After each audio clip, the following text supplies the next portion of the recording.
दादरा नगर हवेली के सिलवासा में आज स्थानीय समाज एकता मंच के बैनर तले एक महत्वपूर्ण संयुक्त बैठक का आयोजन किया गया।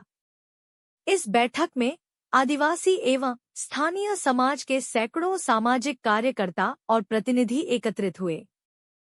कुछ दिन पहले दादरा नगर हवेली आदिवासी बहुल क्षेत्र के एक सम्मानित आदिवासी समाज, प्रदेश के स्वतंत्रता सेनानी के परिवार और जिले के प्रथम नागरिक एवं सांसद के घर की मर्यादा पर एक परप्रांतीय असामाजिक तत्व द्वारा परिवार की इज्जत पर सीधा हाथ डाला।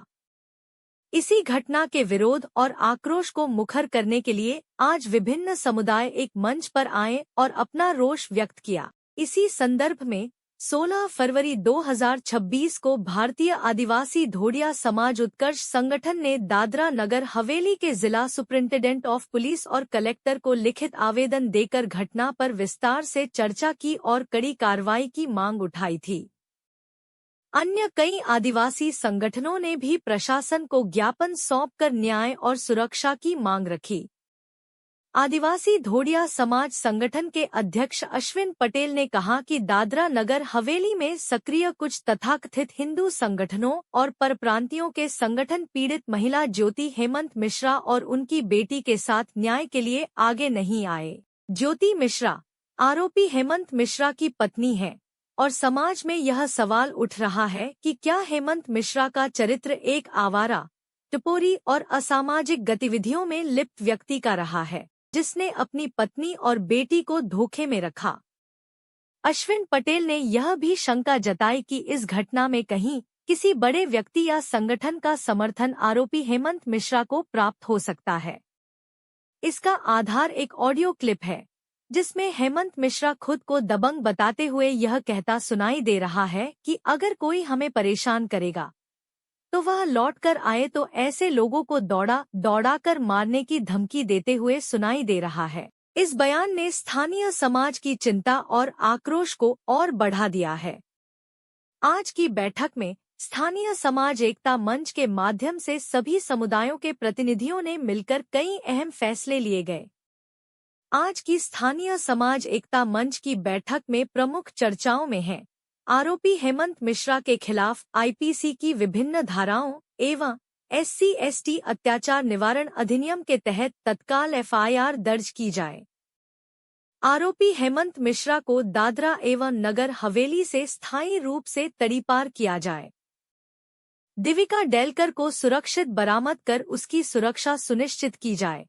साथ ही आदिवासी महिलाओं की सुरक्षा के पुख्ता इंतजाम किए जाएं।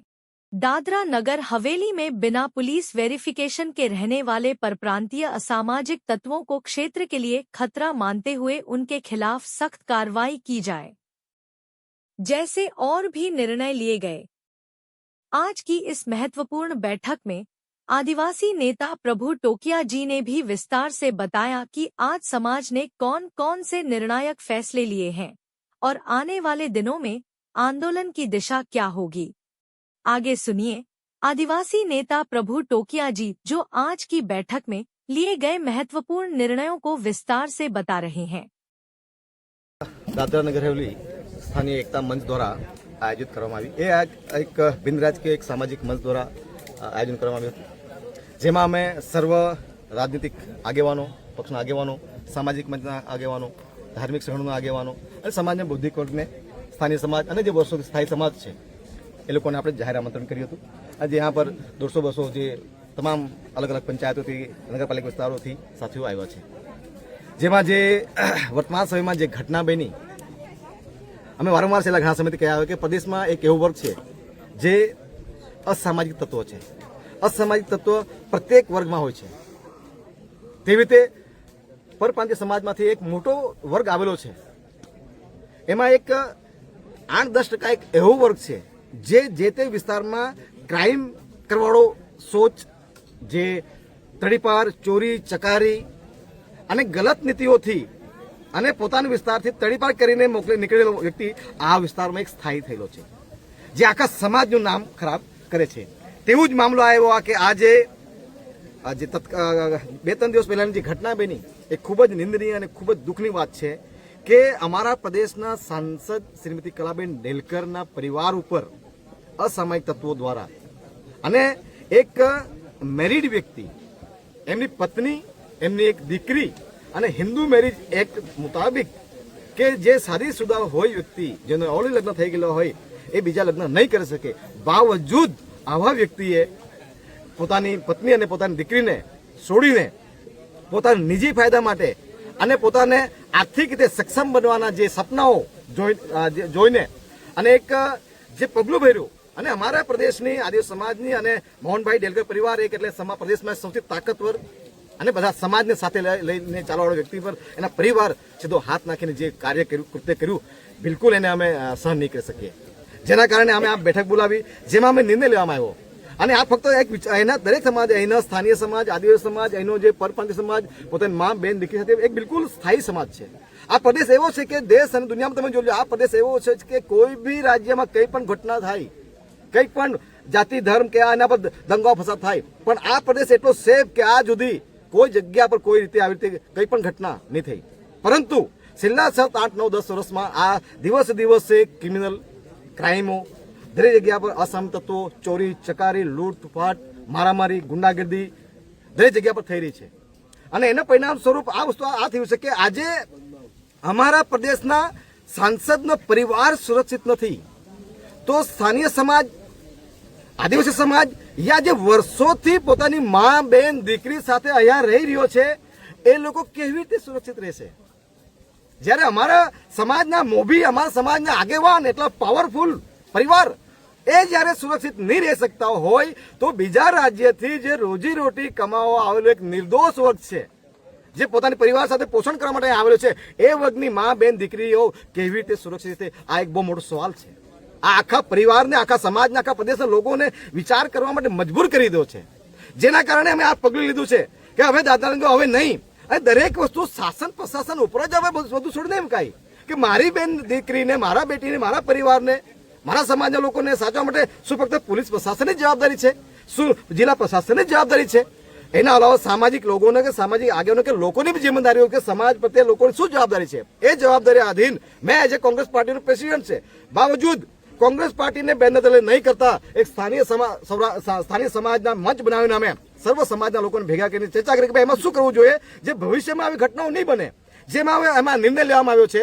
અને આ મામલાને લઈને હું ઓલરેડી દોરા પર તો મધ્યપ્રદેશ, જ્યાં ભારત સરકારના અનુસૂચિત જનજાતિ આયોગના રાષ્ટ્રીય અધ્યક્ષ જોડે પણ આ બાબતમાં મારી ગંભીરતાથી 1 કલાક ચર્ચા થઈ.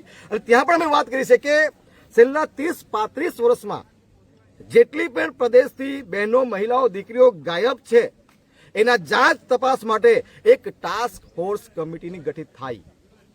આ અમે અનુસૂચિત જનજાતિ આયોગ સમક્ષ પણ માંગ મૂકી છે. અને 2 થી 3 દિવસમાં, 2-4 દિવસમાં આયોગ પણ જિલ્લા પ્રશાસનને સૂચના કરશે. બીજી અમે ડિમાન્ડ એ કરી છે કે દાદરા નગર હવેલી બોડી બામણીનું ખેતર નથી કે કોઈ બી આલ્ય મોલ્ય આવીને, કોઈ બી લૂંટાર આવીને વાપરીને ચાલ્યા કરી છોડી દેશે. હવે અમે એવું નક્કી કર્યું છે કે જે પણ છેલ્લા 30-35 વર્ષમાં જે પણ સમાજ, બીજા રાજ્યોથી સમાજ આવેલો છે, એ સમાજ પાસે પોલીસ વેરિફિકેશન, એનઓસી લેવામાં આવે, ત્યારબાદ જ નગર હવેલીમાં એન્ટર કે એને રૂમ કે નોકરીઓ આપવામાં આવે. આ અમારી સૌથી મોટી અને બીજી માંગ રહેશે. જેમાં અમારે એ બી ડિમાન્ડ રહેશે કે આજ સુધી દાદરા નગર હવેલીના પોલીસ પ્રશાસન પાસે કેટલી મહિલા ખોવાયેલી છે કે કેટલી મહિલાઓ ગાયબ છે, એની કેટલી આજ સુધી ફરિયાદ થઈ, ફરિયાદની સાથે પોલીસ પ્રશાસન પાસે એમાં શું નિરાકરણ લાવ્યું અને શું કર્યું, એનો ડેટા, એનો રેકોર્ડ પણ અમે માંગશું. એની સાથે સાથે હવે અમારા વિસ્તારમાં જે બી રૂમ બનાવેલી છે, જે બી ચોલ બનાવેલી છે, જે બી ફ્લેટ બનાવેલા છે, અમારા ઈદ ગીતમાં જે પણ સમાજ જે બીજા રાજ્યોથી રોજીરોટી કમાવાળો છે, અમે સ્વાગત કરીએ છીએ. અમે એમના દુશ્મન નથી, પણ અમારા વિસ્તારમાં તમે આવી રહ્યા છે, તમે તમારા વિસ્તારમાં શું કરીને આવેલા છે, તમે સારા છે, નો ડાઉટ મોટો વર્ગ સારો જ હોય, પણ એક મોટો વર્ગ તડીપાર છે, ચોર છે, લૂંટારો છે, ક્રિમિનલ માઇન્ડનો છે. એવા વ્યક્તિઓ અગર અમારા આજુબાજુમાં રૂમ અને ફ્લેટ જોતું હોય તો ફરજિયાત એ વ્યક્તિનું પોલીસ વેરિફિકેશન સર્ટિફિકેટ પ્લસ ગામની સહમતિ વગર કે પંચાયતના સહમતિ વગર એ વ્યક્તિઓને અમે હવે ગામોમાં રહેવા દેશું નહીં. ચોથી બીજી સૌથી મોટી વાત કે ઔદ્યોગિક ઇકાઈઓમાં ઘણી જગ્યાએ ઔદ્યોગિક ઇકાઈઓ અંદર પર રૂમો બનેલી છે, અને એમાં જે બદમાશ લોકો છે, જે તડીપાર લોકો છે, એવા લોકો કંપનીવાળા પણ સાચું મોકલા છે. એટલે કંપનીવાળાને બી અમે કહેવું ઇન્ડસ્ટ્રીઝના જે પણ એસોસિએશન છે અને પ્રશાસનને બી કહેશું કે અમારે ગ્રામીણ વિસ્તારોમાં કે નગરપાલિકા વિસ્તારમાં જ્યાં પણ ઔદ્યોગિક ઇકાઈઓ છે જેને પણ નોકરી ધંધો કરવો હોય તો કંપનીમાં ફરજિયાત પોલીસ વેરિફિકેશન લેવામાં આવે તો જ નોકરી પર કરવા દઈશું, નહીં તો અમે એને કંપનીમાં નોકરી કરવા દઈશું નહીં. આ હવે અમે ફક્ત શાસન પ્રશાસન કે પોલીસ પ્રશાસન જ હવે અમે ડિપેન્ડ નથી રહેવાના. હવે અમે સામાજિક જિમ્મેદારીઓ જવાબદારી લઈને અમે અમારો સમાજ, અમારો પ્રદેશ, અમારી સમાજ અને અમારા પ્રદેશમાં જે પણ મા બેન દીકરીઓ છે એ સુરક્ષિત રહી એની જવાબદારી અમે સ્થાનિક સમાજ એકતા મંચ દ્વારા લઈ રહ્યા છે. સાથે જ આવનાર 21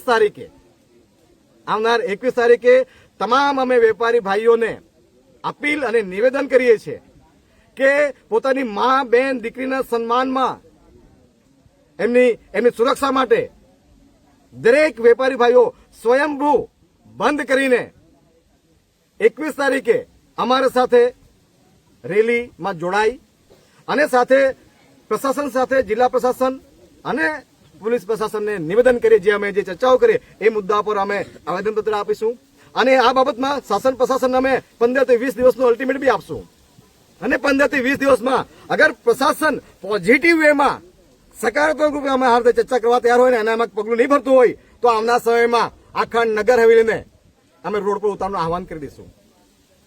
કારણ કે હવે પાણી માથાથી ઉપર આવી ગયું છે. હવે અમારી મા બેન દીકરીઓ પર હાથ નાખવાનું શરૂ કર્યું છે. એ હવે દાદરા નગર હવેલી અમારા લોકો, અમારા પ્રદેશના લોકો હવે અમે બર્દાશ્ત नहीं करिए. आदि भारत क्लिक पर बने रहें अपडेट्स के लिए. लाइक, शेयर और सब्सक्राइब करें.